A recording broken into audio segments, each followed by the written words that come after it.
You ever take a nap so good that you thought you missed a school bus, but it's Saturday and you're 50?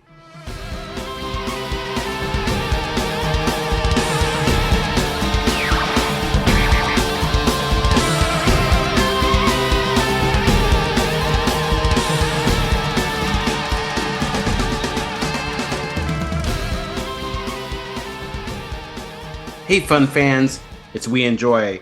Wrapping up the movie portion of our Indiana Jones run here. If adventure has a name, it must be Indiana Jones, except possibly the movie we're doing today, which maybe is not the name of adventure. We'll find out when we do Indiana Jones and the Kingdom of the Crystal Skull in the main event today. The long-awaited fourth movie that landed like I don't know, something bad that lands. What's something bad that lands? Hindenburg? It didn't go over well, although a huge hit. We'll talk about No. It made a lot of money. It cost a lot of money too. We'll talk about that too. Yeah. But yeah, did not go over well with many fans. Mhm. I can speak for myself, yours included. But yeah, so we'll do that in the main event today, and then we'll move on to televisual Indiana Jones for our final installment in the Henry Jones Jr. run. We are the Mattitude Eric. I'm Matt Fowler. Say hello, Eric Goldman. Hello. Good morning. If you're listening to this in the morning, How many times had you seen Crystal Skull before this? I want to guess this might be my fourth time. I think I saw it twice in the theater. I think I've seen it once. Like I think I did a marathon a few years ago, and I did watch it. So this might be so that's time. one more than me because this was my Okay. third time seeing it, and I think that's a huge call out, right? The fact that we've seen the first three so many times, they were infinitely rewatchable. And this one, it was like a struggle to like I don't need to see this again, ever again, really. Honestly, if we didn't do this, I may have never watched it again. Possibly. Right. But I would have at some point. You know what? I probably would have this month because I think I would have watched them all. You do the catch ups even with the bad ones for the new movies coming out. Although Mission Impossible 2 is I have skipped once or twice, but you're like, I get it. Right. If they ever brought back Tandy Newton or something, but they've still left that movie, or even Anthony Hopkins. Yeah. They've that's the only movie that's never gotten anything like called back or returned to. Or wasn't there? And remembering our recaps, wasn't there an Australian pilot that was part of his crew? Yeah, he was like the least memorable. Like, yeah, he lives even. Like, I know he could come back. Yeah, he could come back, but no one's clamoring for it. So is he the Dead Reckoning? He maybe is. You forgot about me. Did not see Duran Duran this past weekend. Made the call not to go. Well, saw them last August, and it's pretty much the same set list. Okay, and the same opening act. So it's kind of like, again, it's a weird thing because they're technically playing a different city because we saw them last summer in Fort Worth, and this is Dallas, but it's literally right next door. But did go to a new hot happening hip place. It's hip. It's wow in downtown Dallas called Slutty Vegan, which is an Atlanta-based chain that just opened here, and it can only exist in like the hip area of a downtown metropolis because if it were in the suburbs, no one could call it Slutty Vegan and serve slut sauce and offer hooker fries and ho boy sandwiches and stuff like that. I see two problems with your name. Yeah, two problems. The first is most offensive is vegan. Secondly,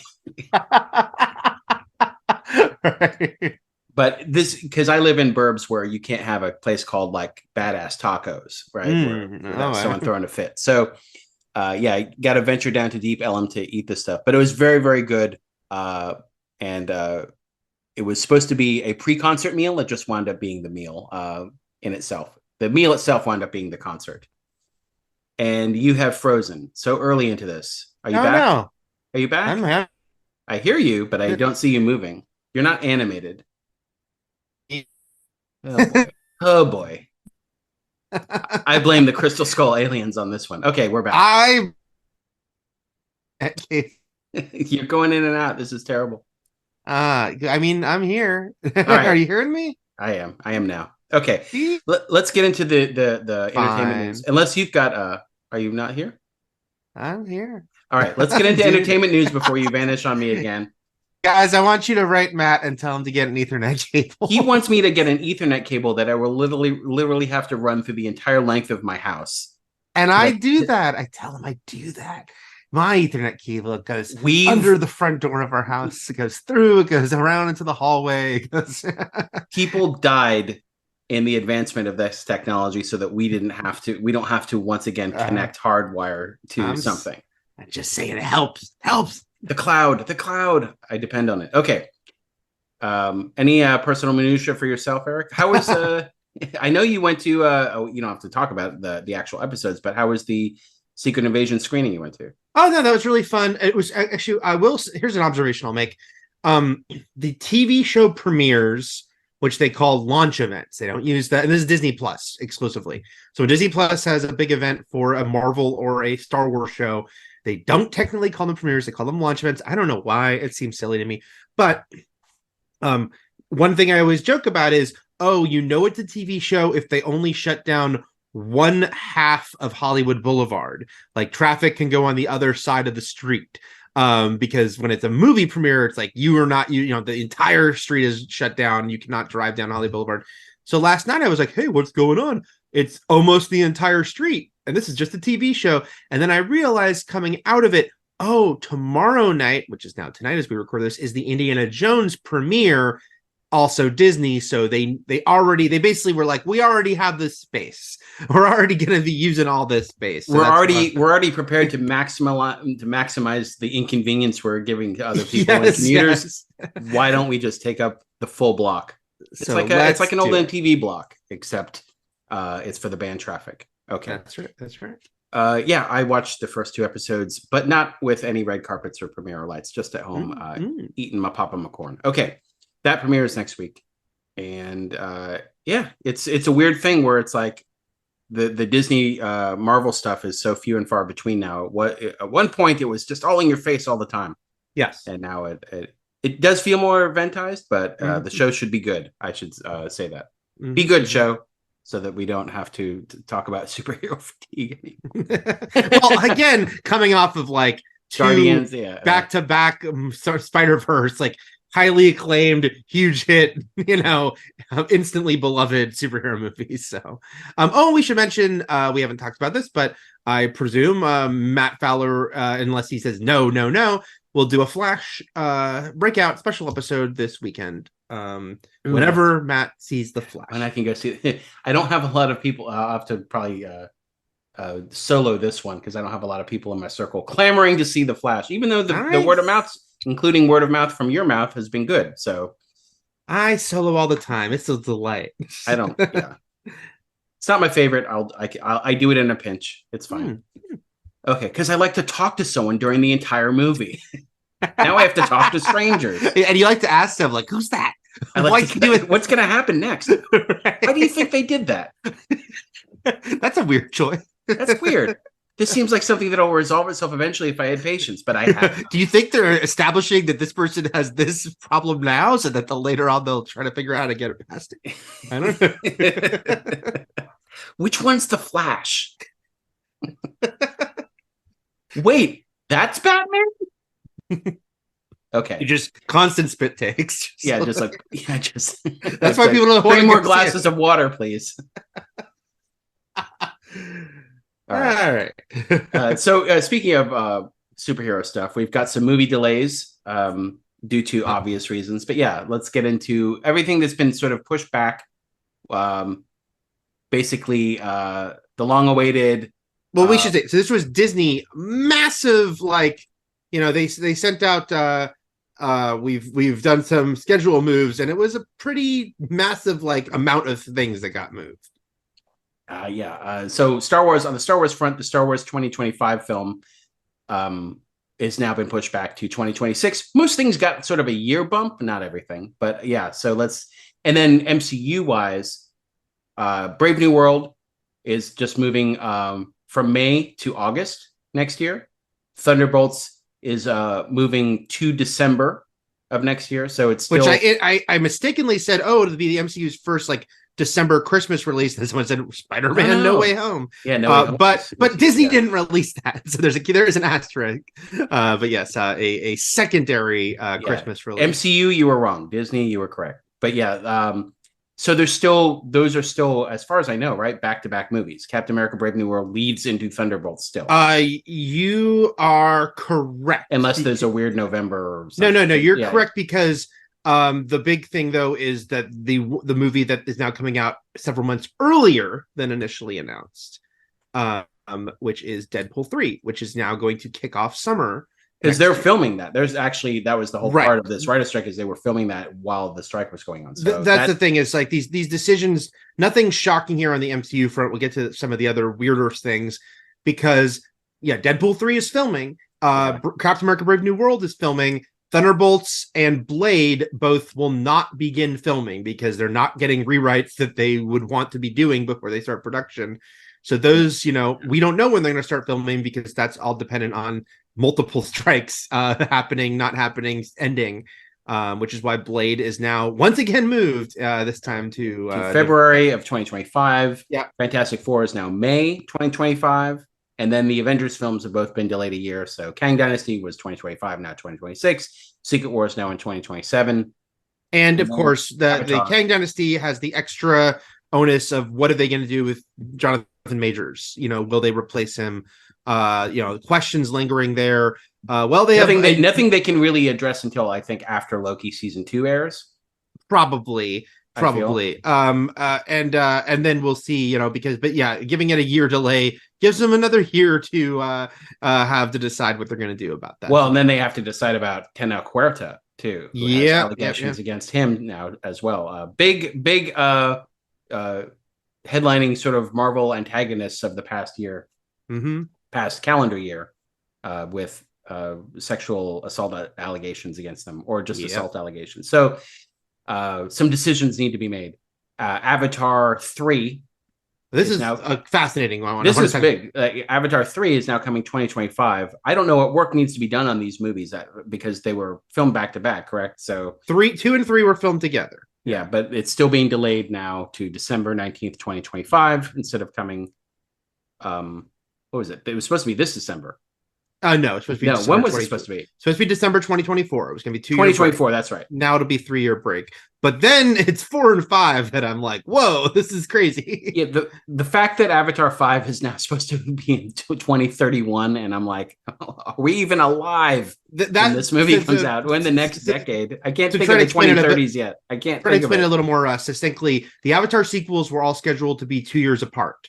That there would be a 2-year break in between them. So now there's already a built-in 4-year gap between 3 and 4 because 4 is coming 2029.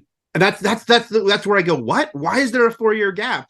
I know that those are, they have to actually do production on 4 and 5, but Jesus, okay, this is. I'm assuming they're going to do 4 and 5 together because there's only 2 years between 4 and 5, right? I'm sure I know they're doing 4 and 5 together, but it is crazy. Although I think it speaks to a couple things, which is that A, give James Cameron whatever time he wants and needs. And B, I guess there is something to be said. You're talking about, the so-called superhero fatigue and the fact that there was a lot of Marvel happening at once. And does it make it feel less special? And Star Wars has had that question too. Avatar, which will always be, I think we're going to go through the cycle with every one of these sequels. Does anyone care? Huge hit. Does anyone care? Yeah. Huge hit. But there is something to be said for the fact that these movies are going to be so spread out. And we will not be able to say, as much as people can still scoff at Avatar 5, who asked for it? And then it makes $4 billion. It becomes the third biggest movie of all time. Yeah, right. Yeah. But the fact that these will be very spread out and these will definitely be eventized in a way that other franchises are not because they're constantly happening, Yeah. These will definitely, the fact that there is a movie on Disney's calendar for 2031. And a lot of people have pointed out that means it'll be 22 years since the first one. That's way too optimistic for humanity. Just for our entire society in general to be. But here's the thing: James Cameron will come up with the technology to save us all, so that he can finish his Avatar. But the twist is we all have to become Na'vi. That's the thing. Right. Is we all? We'll go for it. I'll have umbilical tentacle sex or whatever it is. That's fine. Okay. Our next, anything else about movie delays? Or Well, no, that they crazy. You mentioned that they took Untitled Star Wars off of December 2025. The weird thing is that they now have 2 Star Wars movies for 2026, one in May, one in December. And it's weird because they wanted to eventize them more, which means spread them out. Which is why I don't think this is going to happen. I mean, even if you're, of course, the sarcastic people are like, well, they're not going to make either. They're never going to make any Star Wars movie ever again. They will make a Star Wars movie. That sounds reasonable. Yes, they will make a Star, even though it's going to take a while, they're going to make a Star Wars movie again.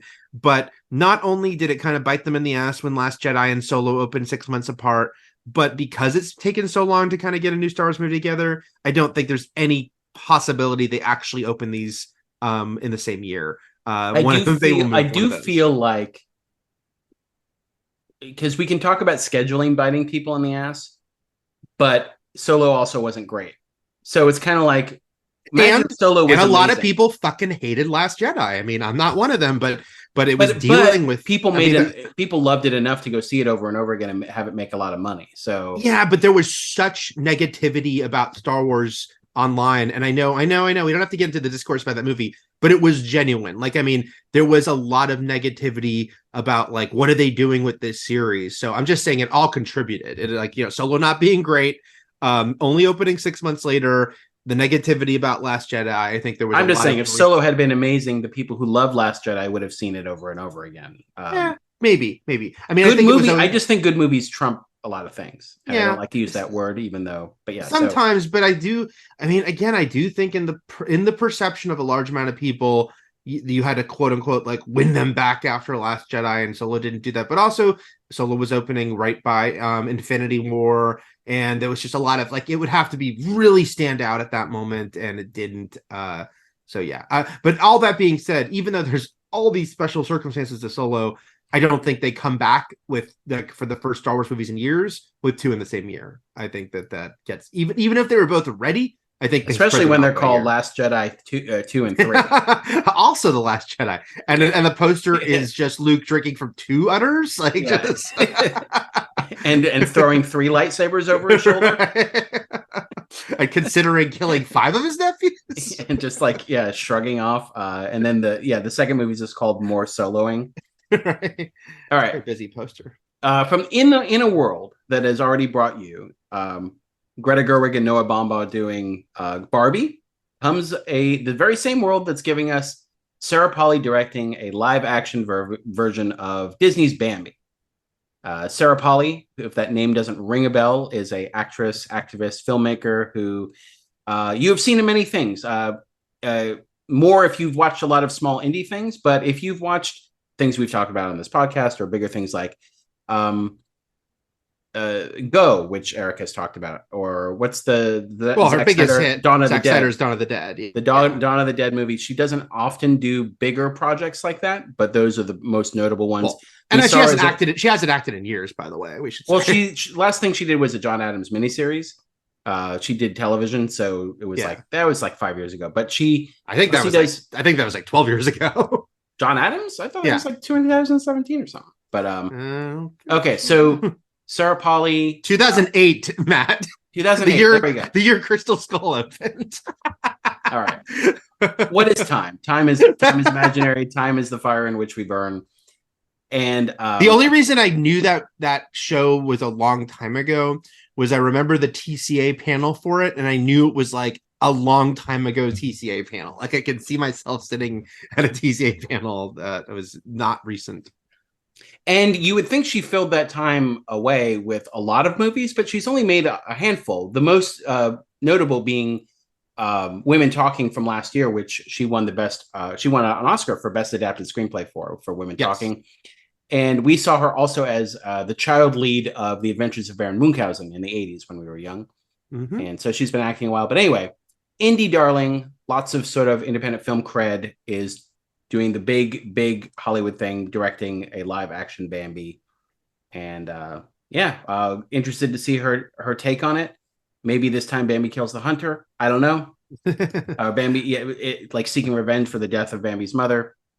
Maybe it's just called Deer Talking. I don't know. It's one of those wild combos that almost feels like out of a sketch, because it's like, what do they do? They get these great acclaimed indie directors, and then they much like Barbie, much like throw IP at them. And it is, which is been the MCU's playbook here and there. Oh, yeah. As far as like taking people who've made very small films and giving them like the biggest sandbox in the world and being part of one of the most giant Hollywood mechanisms ever. And this feels like that, except that she, I feel, because of her decades in the business, has a little more of a leg up as far as being on all sides of like writing, acting, directing, like she's done it all. Yes. We should say, air quotes for live action for a movie that could be all animation digital, like Lion King was, or maybe there is a human hunter. We don't know. It is funny that Barry Jenkins, director of Moonlight, his next movie is Mufasa: The Lion King, the prequel/sequel to the quote unquote live action Lion King. When A24 goes blockbuster. Yes. It is some funny combos happening there. And I totally get why some people it makes some film Twitter, it makes them depressed. I'm more like, let's see what happens. Let's see how this works out. I was sorry to hear, I still haven't watched it. But I guess it speaks to why I haven't watched it yet, that I'm sorry to hear that people did not, most people didn't seem to really like the Peter Pan and Wendy movie that was out this year from David Lowery, another A24 guy. Yeah. Just because I was like really intrigued to see what he would do with that, and it seems like people weren't. Well, really didn't he into it. do Pete's Dragon too? Yes, which is fantastic. Yeah, But yeah. Anyway, a very a strange. It seems like one of those like almost wordplay, like Disney will remake blank with blank filmmaker. In the very least, Barry Jenkins had another small acclaimed movie in between Moonlight and the Mufasa film. So yes, because he did the If Beale Street Could Talk, right? Yes, he did. Yeah. Maybe he did another one. I don't know. I love Sarah Polley. I wish her nothing but the best. And if she wants to do Bambi, and no one's forcing her to do Bambi that we know of, we don't know that this isn't a blackmail situation. That's right. We can't say yes or no. We can't confirm. Go for it. Okay, that's the entertainment news. Let's get into. We have one write-in this week. Stu has written in, and you can write to us either through Patreon or Twitter, or weenjoypodcast@gmail.com. And where are you, Stu? I lost what I wrote down here. Where are you, Stu? Stu has a suggestion for our next run, which we are actually mulling about and taking suggestions for, I suppose, after we do our final indie installment next week. Stu writes in, is it possible for you guys to do a series on movies that adapted 1940s pulp heroes like The Phantom and The Shadow?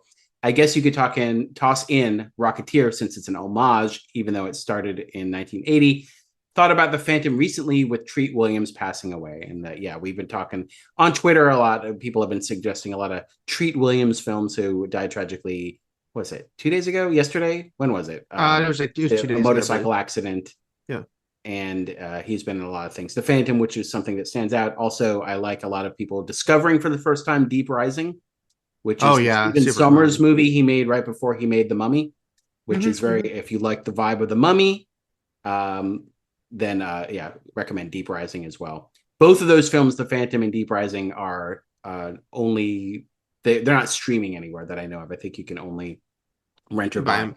But the thing about The Phantom comes up, I mean, again, this is something that bubbles up on Twitter every once in a while, and it did this week, which is the very funny fact that after Burton's Batman was a massive hit in 1989, that Hollywood's sort of ill-designed attempt to capitalize on that was not, let's make all the cool superheroes the DC and Marvel have. It was, let's do like 1930s pulp heroes, either ones that were actually from that era or ones that evoke that era. And so that, like the movies that were just mentioned here by Stu, Rocketeer, which was a recent character but based in that era, and The Shadow and The Phantom. And it was just very strange because none of those movies were hits. I like some of those movies very much. And it would just obviously take another decade for them to be like, maybe we should make a movie about the superheroes. Yeah, maybe we should do the ones that people know about instead of like introducing to most people. Or even the fact that, yes, people could be like, well, they were trying to make Spider-Man, it was legal issues and this and that. The fact that nobody back then was like, well, you know what? We could make like a great movie from any Marvel hero because they all could be a big hit because no one was thinking that way. And the fact that Warner Brothers could have made a Flash movie or a Green Lantern movie or on any of these characters, and they weren't.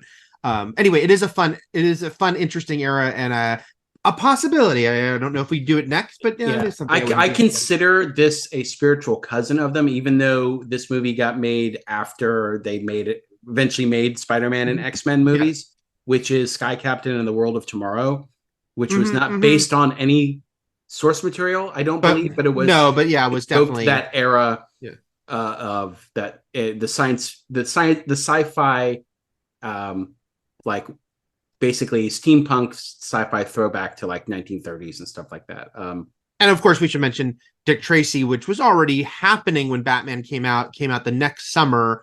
But almost, even though Batman was the much bigger hit, it's like Dick Tracy kind of really showed you what they were going to try to do. Dick Tracy was like a full-on Batman clone too, with Danny Elfman, and even like the final fight was similar, and the death of the bad guy was similar. It was the evil the main villain sitting at a table with a bunch of guys, and what he does to one of them is similar. Yeah, there were a lot of very familiar beats in Dick Tracy. So okay. Stu, possibility. Pretty good. We'll consider. If anyone else has suggestions, hit us up. We may ignore them. We may bank them. We may use them. We don't know. Okay. Let's get into our good things to enjoy. Eric, what was yours last week? I did the Diplomat. What was yours? I forget. Last week, because someone pointed out to us on Twitter that we both had the Stars of the Americans. Mogwai. That's right. Yeah, and Gremlins to the Mogwai. Yeah. Was my and I'm going to continue that with more after Matt. Okay, let's get, since you teased yours, what is yours this week? I'm doing just a new theatrical movie, a movie I will say, and this is probably I'll talk about the box office prospects of the movie. Maybe it isn't great that I thought this movie was coming out next week, but no, it's coming out this week. But Elemental, the new Pixar movie, which I saw last weekend at a press screening, and I thought was great. And I do think this movie's arriving with not a ton of hype around it. It's opening the same weekend as The Flash. And Pixar is in this weird, very unusual place of like a defensive place because, and we could, the Disney's, the corporate decision by Disney to put everything on Disney Plus for free. And we're talking, Luca, Soul, and Turning Red, all debuting, bypassing theaters, only being on Disney Plus. That, and then the first thing they put out back in theaters finally was Lightyear, and that bombed. So they are in a much more defensive place than like we've maybe ever seen them. Which is interesting. And it's like in a year where we've had two huge hits, animated hits, with Super Mario Brothers and Spider-Man Across the Spider-Verse, which both obviously have huge name value. They're title characters. They're some of the IP most popular characters ever. And now you have Elemental, which is, original idea, and doesn't have like, I think, quite as like hooky a thing as some Pixar movies do. It doesn't have like stars doing the voices. Doesn't have big celebrities on this one.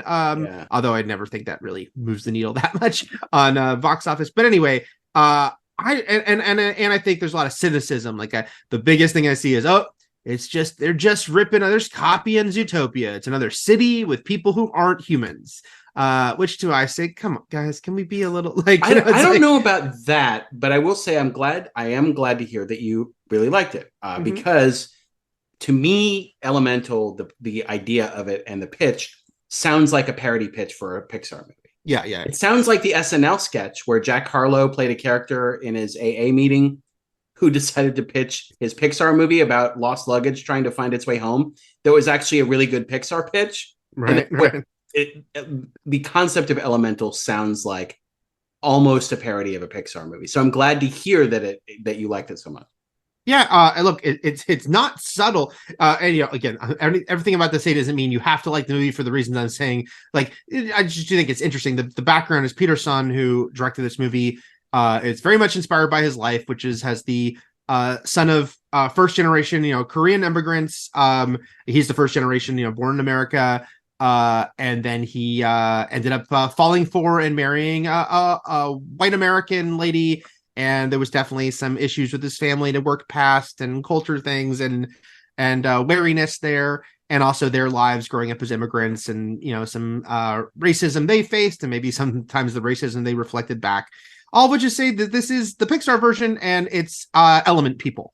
And Right. it's, you know, and it's even funny now that we have so much more Asian representation in movies that you just don't do this as race, their actual races, and not fire people and water people. And Turning Red just last year, another Pixar movie with an Asian centered character. But the main thing that I really, you know, I loved about Elemental is that it is, I know that there's an asterisk here because of WALL-E, but I still don't think it's kind of quite as centered. And also it's even more of a disassociation with like silent robots. But this is, I would still call this Pixar's first like full blown romantic comedy, you know, like movie, a love story movie. Because it's about, you know, a water guy and a fire girl who fall for each other, and you know, and all of the, like, you know, she can't let her family know, and you know, because what about the first 10 minutes of Up? That was a romantic comedy. Yes, it is definitely a romantic comedy. First 10 minutes. By the way, there's a short. I know. I was gonna say there's Carl's first date, which is Ed Asner's final role, and it's and they said they probably won't do more stories now that he's passed away. And if you see this, he doesn't get a second date. That's so. Look, it does act as good closure on that story. But okay. No, I thought it was a really lovely love story. And I was really into it. And I totally get that you could say like, no, this is not subtle with its like, you know, that the, you know, fire and water don't like each other, and you're not supposed to like mix. But I still thought it was like very heartfelt and very sweet, and I really like the main characters, and it's lovely to look at. And the whole Zootopia thing, I love Zootopia. I didn't really think, I mean, it's like, I get it. I get like, you know, it's a city and it's, you know, and they're not human, but I don't really think it plays similar at all. Like it has a very different vibe from that movie made by very different people. Trish and I saw it. We both really dug it. Like we both came out of it very, very positive on it. I don't necessarily think it's going to be a huge hit, but I hope. And by the way, it still really bugs me they didn't put Turning Red in theaters, which I think would have been a big hit, and I know it was a huge sensation for them on Disney Plus. It's so difficult because when you're talking about kids movies, it's one thing for four people to go see a movie. It's another thing for a family of four to see a movie, and one person or two people are splitting. I'm just saying it's expensive, so it makes sense to give them the financial break by having them at home. And as much as I don't like denying kids a cinematic movie house experience, it's so much cheaper than spending $100 going to the movies, depending on how many people you have, if you get food, or if you just put popcorn and juice boxes in your bag, like my mom or our moms used to do, like going to the movie theaters. But it is a shame, but it's also, I get it from a purse strings. And look, again, they you know, a lot of us talked about this, how they sort of trained audiences the past few years to expect these Pixar or Walt Disney Animation movies to either be just debut there or be there within like 30 days, you know. And so for them to go to the Encanto theaters, did play in theaters, but then a month, 30 days later, it was on Disney Plus. Think also about, we're talking about not just the IPs of Spider-Man and Super Mario being huge, they're super old, and the parents are going to be fans too. Yes. So the parents taking their kids to these movies are going to be like, I want to see Super Mario. And a lot more adults will go see them without kids because they grew up with them. Yeah. So Elemental, like the kids will have to be like, I want to see Elemental, and I want to see it opening weekend in the theater. I want to see Johnny Firehead, or actually Sally Firehead and Johnny Waterbutt, and you know, and like they're my new fandom. That's going to be harder to do. But yes, and because it is a love story and it's not like kooky animal fall down, it's harder. Now I will say this, I saw this that was Zootopia's original title. Yes, kooky animal fall down.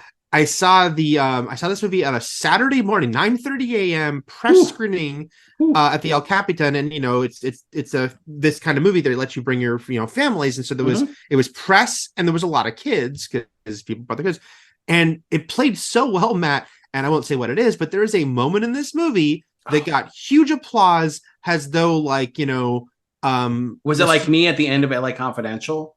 Yes.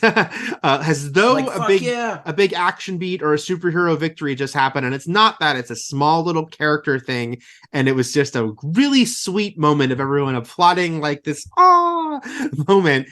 So to me, I was like, this movie is really working. I say all that. I know that's going to be hard to recapture if a lot of people don't go see it.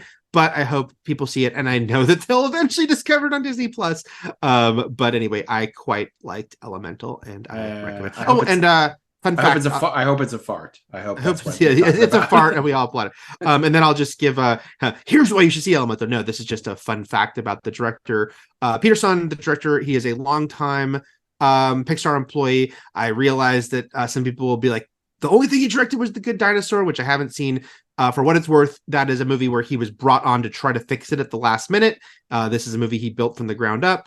But he also does a lot of voice acting for them, and he was Emil in Ratatouille, and he was Socks in Lightyear. There's one other prominent role I'm forgetting that he's done. But the very funny thing is he is the voice of Genki, Miles' roommate in Across the Spider-Verse. So you can currently hear Elemental director Peterson's performance in a giant hit animated movie. I don't know if his animated movie will quite reach those heights, but it's they're all friends, guys. The competition's only with the studios. There you go. And amongst fandom, who must pick a side. I try to get through this quick. My recommendation this week. Okay, we all have a lot of TV we need to catch up on, movies we have on our lists. We even have podcasts people have recommended to us, and we're like, when do I have time for a podcast? Listening to things, it's harder to carve out time if you don't have a commute. Mm-hmm. And fewer people have commutes these days because more people work at home. So forgive me for now recommending to you a British audio play. Eric, those Brits and their damn audio plays. They never stopped making audio plays, even before podcasts. Oh, no, it's like, it'll be funny because it's such a cultural thing. As someone who doesn't really follow Doctor Who, but sometimes I've looked up stuff about Doctor Who, it'll be like, oh, this actor reprised his role in an audio drama 20 years later.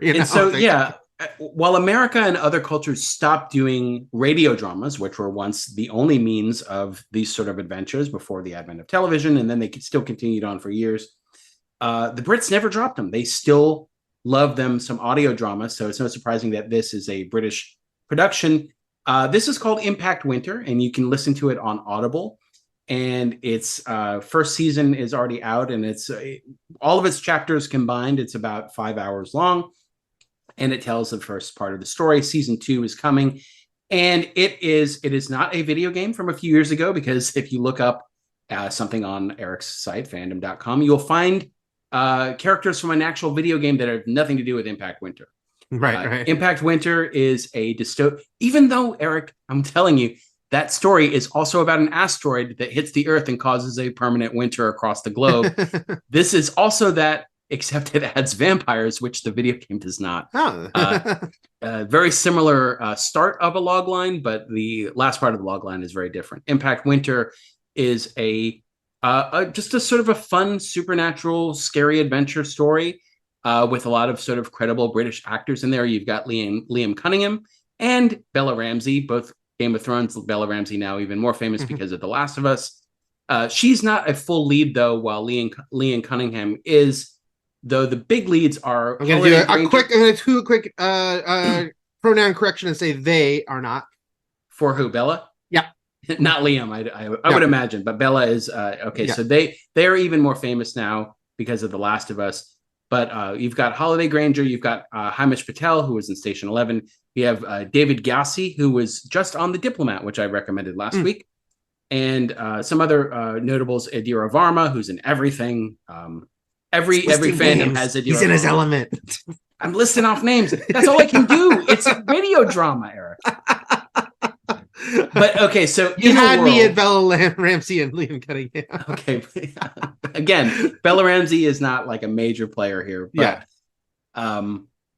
so it's a world that an asteroid hit. I think we're talking 20 years in the future now, because we're about 7 years into an apocalyptic event which has iced over the world and blocked out the sun. And because the sun is gone, vampires, which have always existed, now sort of rule the outside landscape. And most of humanity has taken to bunkers. Those who have remained have sort of like inside, and they go out in special occasions, heavily armed and stuff like that, to fight these vampires, those different types of vampires. And the story centers around two sisters.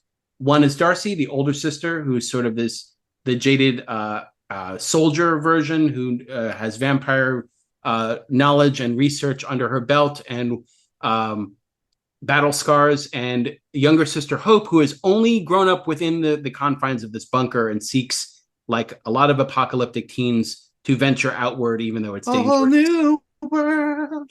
And it's there must be more than this bunker life.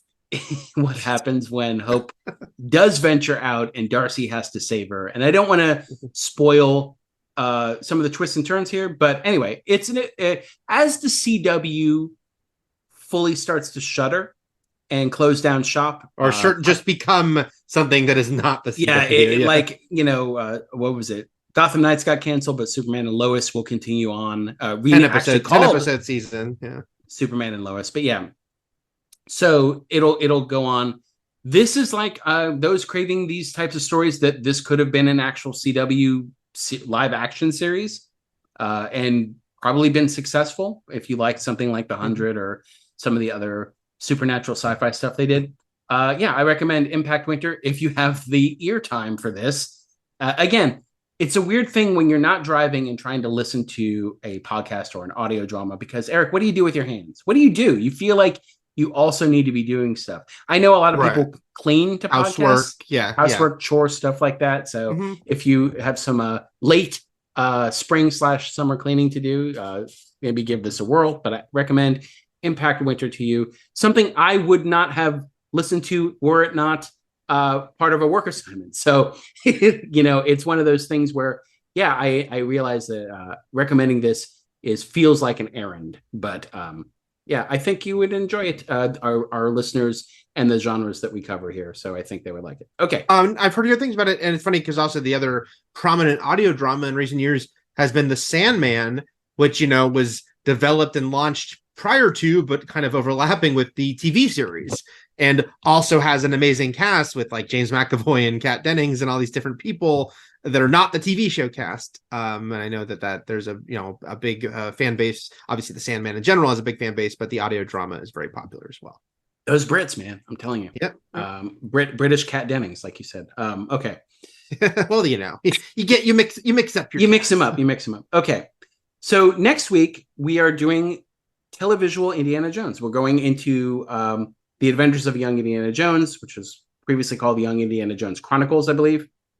Yes. And we're going to do 2 episodes, and we're going to split them apart. We're going to do the first episode, which is episode 1, called My First Adventure. And then we're going to do episode 6, Spring Break Adventure, to get 2 different eras of Indiana Jones and 2 different actors playing the character, because the series gives us Indiana Jones of various ages, including an episode we're not covering where Harrison Ford actually appears and bookends an episode as Indiana Jones himself. And this, actually, I was very curious about. I really did not watch a lot of this show, if any. I'm trying to recall. I don't think I watched any. Yeah, which is crazy considering our fandom. Right. Yes. At the time, that we wouldn't want to watch a George Lucas produced Indiana Jones series that is canon, and was we wouldn't know at the time that Frank Darabont would turn out to be a big name. But yes, yeah.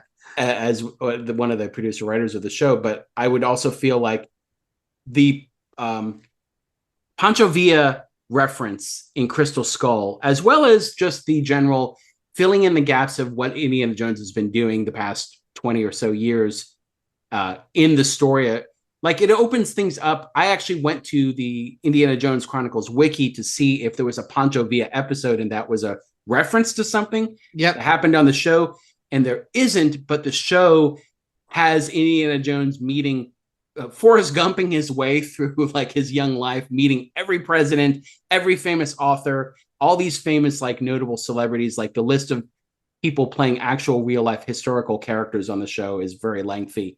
So he crosses paths before Raiders with a lot of very, very famous people historically. And that's a big. By the way, I don't know how you didn't see it, Matt. Pancho Villa was on the show. It was a direct reference to the show. So that was a direct. Because when I heard it in Crystal Skull, I was like, I wonder if there was an episode. But I guess I just read too fast. He was in Young Indiana Jones and The Curse of the Jackal. Okay, so there you go. That's how Indiana Jones understands this rare Incan dialect that he talks to Mutt about in Crystal Skull, is because of that episode.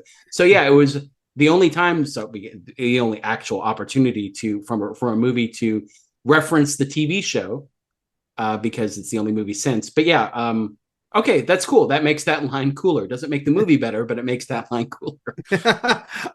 And just to forewarn everyone, we're saying watch 2 episodes. They're both like 86 minutes, and that's because really when they aired, they were 4 episodes. We'll get into this more next week, but let's just say George Lucas, his thing of like messing with his own stuff and then not letting you see the original versions, not new, not something he just started doing around the time of the prequels or even the special editions.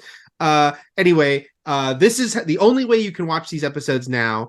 And we'll talk about how you could originally watch them and the retitling and all that more next week. But so 2, like Matt said, it's episode 1 and 6 on Disney Plus. But those are not how they originally aired. We'll get into all right. That. Indiana Jones and the Kingdom of the Crystal Skull. Mentioned at the top of the episode. This is my 3rd time seeing it. Eric believes it's his 4th time seeing it. $185 million budget. Jesus Christ. That's a lot. A lot of money. A lot of people getting paid to come back for this. Yeah, but could you make a Fast and Furious movie on that budget? That's like half a Fast and Furious movie budget. Which is funny to say. There is a Fast and Furious style stunt in this movie for sure that Marion does that I'm like, come on. Which is weird because the movie is filled with come on stuff. And why is this movie filled with come on stuff when we watched crazy stunts in the previous 3 movies?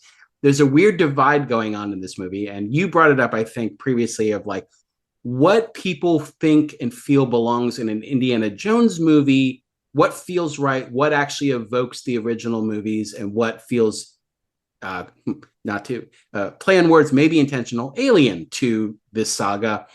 And, George Lucas has amazing ideas. He also has ideas that just because he came up with them doesn't mean fans automatically love them. Like the prequels were a big sign of that before this movie even hit theaters in 2008.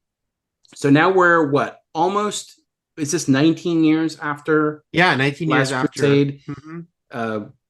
Decades later, sequels weren't the biggest deal. That they were just starting. Rocky Balboa was a big thing. Coming back so many years later, we were just dipping our toes in the water of these stars coming back. Harrison Ford would eventually, a few years later, reprise his Blade Runner role. And I've recommended Blade Runner 2049 as a good thing to enjoy. I love that movie. If there's a part of that movie that worked the least for me, it was Harrison Ford coming back as Deckard. I don't know why it bugs me so much that his hair was different. Like Deckard has very specific Deckard short hair, and Harrison Ford. A guy can't change his hair after Deckard. He can, but I said I don't know why it bugs me so much that he just had normal Harrison Ford hair and not Deckard hair. I feel like because maybe I'm just reading into Harrison Ford being like, I'm not cutting my hair. Anyway, Deckard is also weirdly a nothing character compared to someone like Han Solo and Indiana Jones. He's much more stoic and sort of a blank slate than those two. Eric, why doesn't this movie recapture the magic? They were, by the way, Lethal Weapon 2, the advertising for that movie, when they say the magic was back, they were right. The magic was back. right. They knew it. Why wasn't the magic back for this one? Didn't land? I wonder... Is it Spielberg? Not to say Spielberg had quote unquote lost it. He's still a great director. He still made fantastic movies shortly before and certainly after this. But I do wonder, this is complete speculation, but is this him doing a movie that he feels he has to do because everyone wants him to do it? And he's just not that guy anymore. And that's not to say not that he's not a very talented guy, but he's not the guy who made the Indiana Jones movies. He has evolved and changed, and it doesn't feel like his heart is in this. Like I do think directorially, this movie does not feel like a movie that feels like it's made by someone who's like, all in and like having a great time making it. There's just got to be a reason. I mean, we can point out the reasons, obviously. Like we didn't want to watch this movie over and over. Like it didn't become as beloved as the original 3. And I don't even think it's just looking at it through kid nostalgia goggles. No. Those first three movies are amazing. And this one is lacking in so many areas. There's not memorable lines. There's not memorable action sequences. I would say that the most memorable action sequence in this movie is the first one that people complain about with the atomic explosion. Mm-hmm. Eric, if only the way there were, I feel, and I don't even think that this would fix the movie. I think a better movie exists where the Area 51 stuff is the climax of the movie, and the movie ends with an atomic bomb explosion. And Right. that felt like something that could end a movie. That shot of him looking at it, it's so good. It's really good, and I feel like that could have ended a movie. Yes, is a flying saucer exploding out of the ground and leaving the Amazon a spectacle? It sure is, but I still feel like there was a different movie where it ended and all wound up at Area 51 and ended with that nuclear blast. Like, I don't know. I just think I would be interesting to explore that thematically. But this was even less gory than any of the other movies, and Last Crusade already dialed that back way back.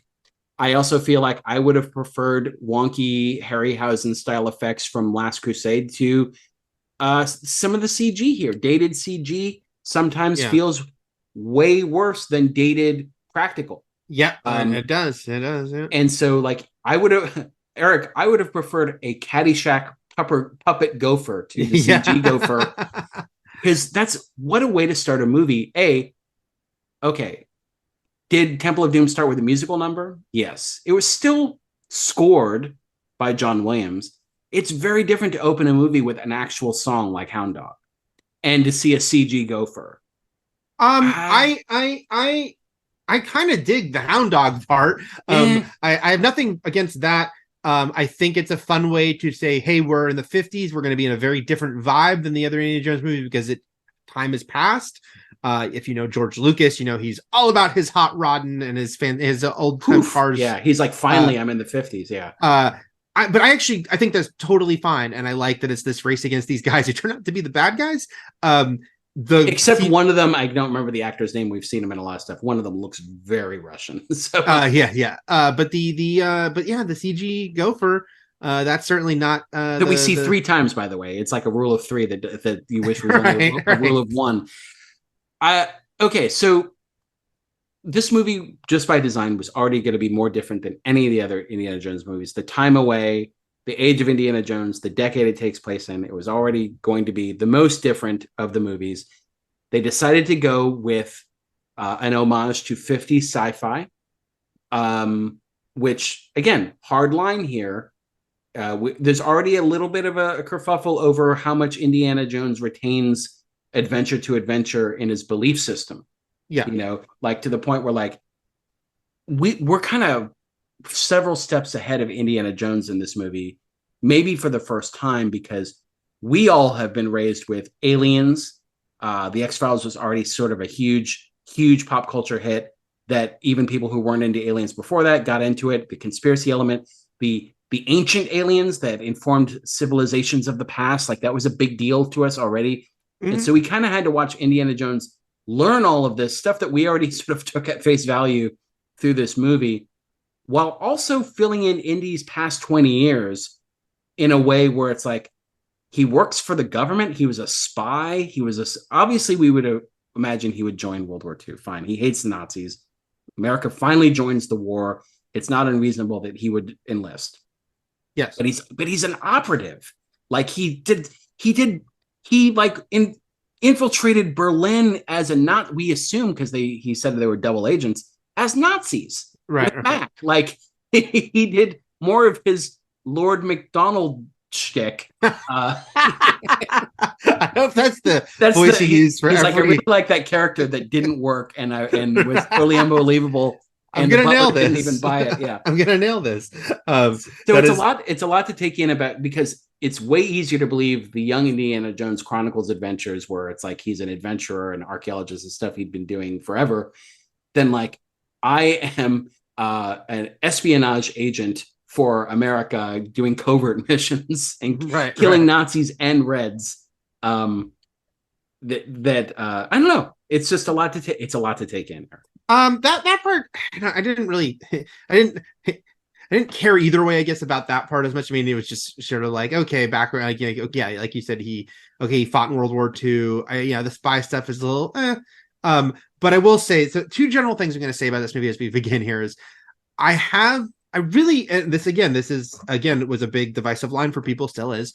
I'm okay. I'm actually totally okay with it involving aliens. And I know that alone is just like, what is a bridge too far for Indiana Jones? I totally get like, hey, we're in the 50s, let's kind of reflect 50s sci-fi. I think that again, I don't think they do it in an interesting way, but I also think they don't do it in like, and then they meet ET, like, it's done. I think that, okay, it's totally fine if the artifact is something alien for me. I'm not against that, even though I don't think this way they do it works. The other thing I'll say generally about this movie, as we talk about, is I think the first half is solid. It's not great, but it's solid. When it's just him and Mutt investigating. Yes, exactly. Yeah, it's fine.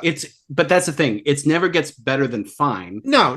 But right? I think if the whole movie had been that, we would have been like, that was okay. Like, assuming at the time that was probably the last one, we've been like, okay, that was a nice little one extra Indiana Jones, even though it wasn't like anything known to the first. It really goes off track in the second half, and I think that's also where you really feel like a disconnect and nothing's really landing. So those are my the fact that we meet two. Okay, so there's a lot of things that. Okay, is there a movie? But Matt, what's your thoughts on the alien? I'm curious. Like, are you okay? I am with okay. the general idea that there are aliens. I am okay. I needed different reactions from Indiana Jones, though. Mm-hmm. I needed something in his belief system to be upended, and I don't know. I just need somebody who I feel okay.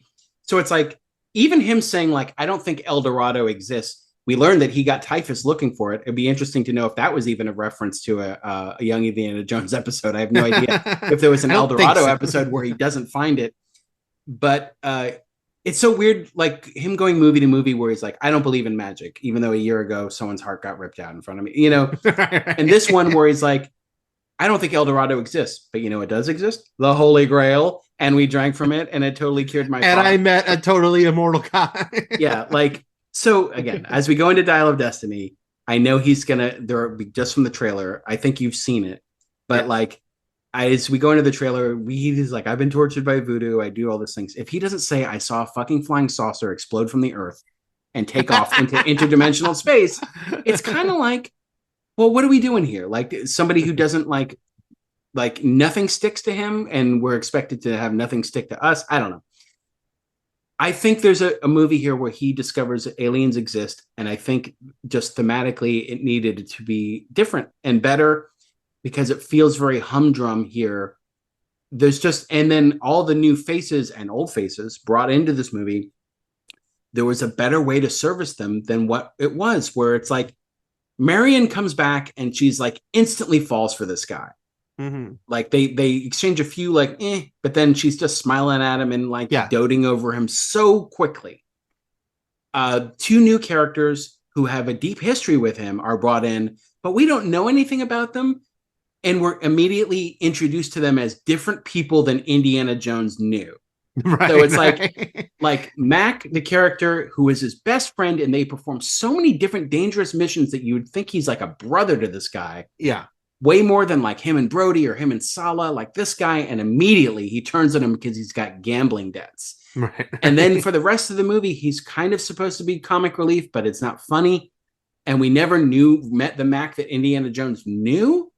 Right. And he also doesn't feel that betrayed by him. He's like, you too, Mac? Like, this is anyway. And then Oxley, who played by the late John Hurt, who I mistakenly called William Hurt last week, even though they're both late now, sadly, is somebody who he knew, but we meet him as a bubblehead, right? We meet him as somebody whose mind has been scrambled by these aliens, and we only get a few lines from him at the end in normal, Ox mentality. And so, we're immediately introduced to somebody that Indiana Jones doesn't recognize as the guy he knew. And I guess Ox wasn't in love with Marion. So we'll get into the history of all that because he's so happy that she and Indiana Jones hooked back up. He's like, yay, even though he didn't talk to him for 20 years because of how he behaved. Okay. There was a way to bring all these people in that could have worked, and they just didn't. They just didn't nail it. They didn't bring in these people. They brought in a bunch of people that we had no history with, and then erased Indiana Jones history with. So it's weird. Yeah. All right, let's get into the beginning here. Hound Dog, the peak opens and goes to the Gopher Mound this time. Yep. And we get the people trying to race the soldiers, who we find out very quickly are nefarious KGB agents who have invaded American soil during the height of the Cold War. Also, we get, because I obsess over this stuff, the credits after 2 movies in a row where it said Harrison Ford starring in an unusual credit. It's just Harrison Ford in this time. He's no longer starring in it. What if it said Shia LaBeouf starring in? Right. So, okay, and then we finally get the Nevada 1957. It's 20 years after, right? Because, no, wait. When was Last Crusade was set in 38, I believe. 38, okay. Yeah. So 21 years. No, 19 years later. Just like in real life. Again, in real life, a lot more time has passed since Raiders of the Lost Ark, because that original trilogy takes place over like 3 years. But in real life, it was like 9 years. But it is the real life jump of 19 years since Last Crusade. And I think they, with one line, were kind of explained how the KGB is able to take over this base so easily. I think there's reduced security because there's a bomb going to go off, right? Don't they say, like, I don't know. They cleared out because of weapons testing. Something, yeah. And so this is why it's sort of, in a few minutes, a general will be like, KGB on our soil. So yeah, it is sort of like unheard of that they could do this and just get into Hangar 51, as the sign says. And we're introduced to Indiana Jones as the person they're carrying in their trunk. I guess from Mexico, which seems like a very long drive, to be in their trunk and not know they're Russians, by the way, too, because he hears them speaking Russian and then he's like, Russians. And yeah, the opening elements here are fine. The way we're brought into Indiana Jones, the way we're also introduced to the main villain right away. So we've got Cate Blanchett sort of chewing a little bit of scenery as Irina Spalko. And it's sort of the first time the series has ever done like a big star as the villain, this like, they hadn't done that in the original trilogy. But I also want to mention that from the start, because there was stuff that amused me, like when when Indy says I'm sorry, I meant drop dead comrade, made me laugh. I want to say Harrison Ford performance wise is interesting, because this movie, there was so much cynicism about would he bring it? Would Harrison Ford bring it? Because we were really in an era where people had started to mock him for his talk show interviews, where he seems like he barely. And it's funny now; it's kind of veered. Now he's got a more crotchety old man thing. I think people are very amused by. But in the early aughts, he just seemed like he's so disinterested in interviews. He wasn't old enough to pull off the crotchety old man. Yeah, he was old, but he wasn't like, it's like, all right, and he seemed wait 15 years for this. Right. And he seemed like sleepy Harrison Ford. And a lot of people were like, I don't want to see that Harrison Ford play Indy. And I will say, I don't think there's anything wrong with his performance in this movie. I think he's there to play.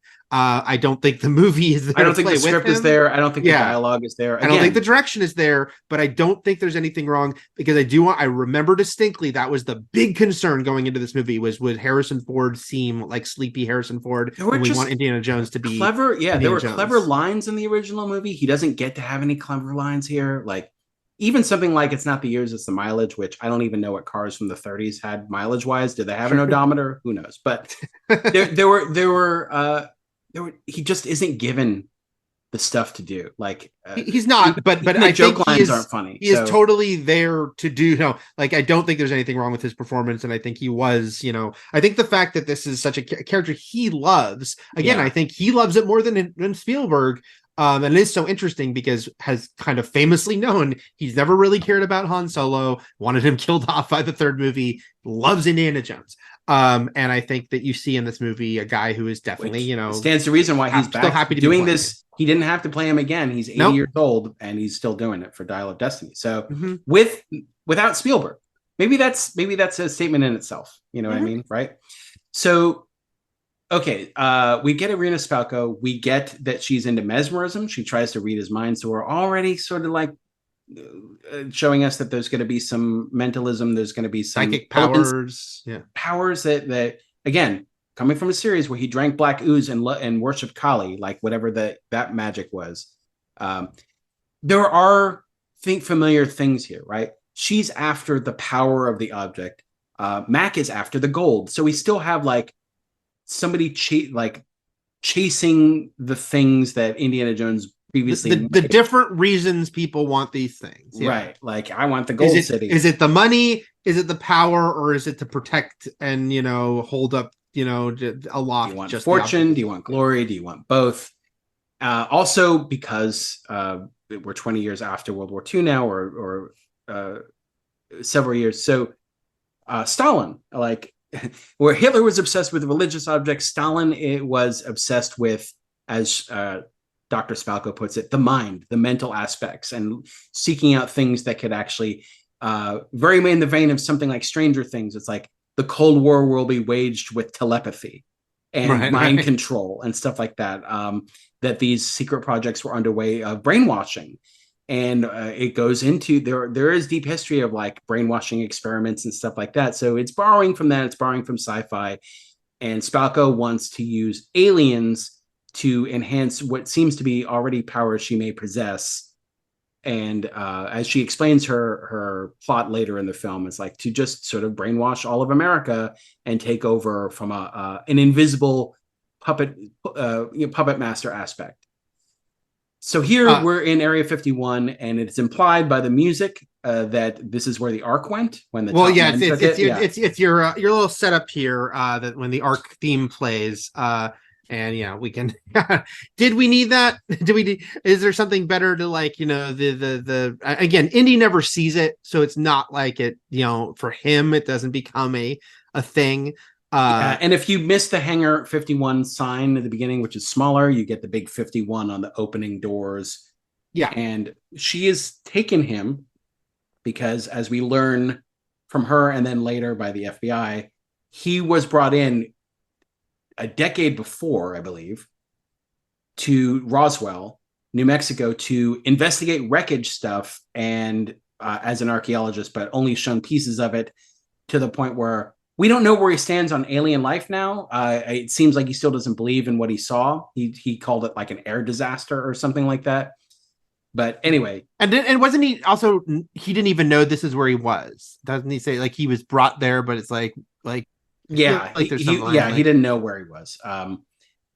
And so he helps them find this mummified remains. And I think the bit with the gunpowder is fun, with how like the Russians get really into kind of the hunt for it. They're all like kind of eagerly giving him. There's action. I think the first 10 minutes action wise plays fine. I think it's fun. He's swinging along. He misses the truck, but he goes into the other. Oh, one. I got. Yeah, him swinging gave me a thrill. The fact that it doesn't work is very funny, and how he reacts is very funny.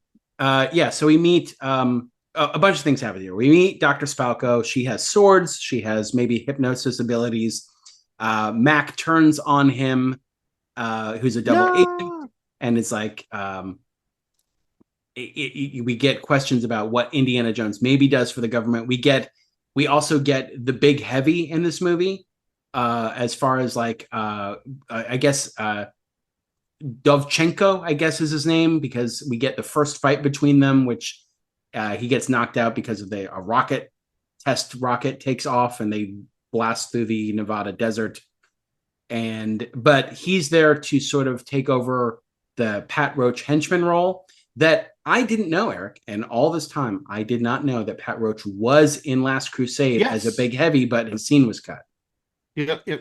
Yeah, so that bums me out. That bums me out that it could have been. Could have been Pat Roach continuity, and then it got cut out of the movie. I think this opening sequence is really fun. I like when he whip swings into the dude and sends him through the glass. It is the strongest probably action set piece of the whole movie here.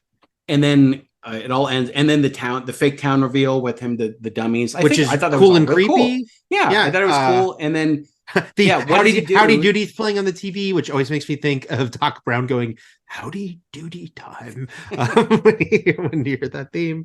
And then we've got 15 seconds until the entire place is destroyed by a nuclear bomb. And then we get the nuking the fridge scene that people objected to so much. Again, I have no issues with it because it's the fact that it bounces a bunch, and clearly, yes, in real life, that would be the thing that would kill him if he survived. I'm okay with it because it is obviously played at a comical, like the fact that it bounces over and over and over again. I don't know. It's all fine for me. I think it works within quote unquote Indiana Jones reality rules. I feel like the raft jump being something that really establish just how far they could go with that. Somehow, if this happened toward the end or at the end of the movie, I think it would have been received better.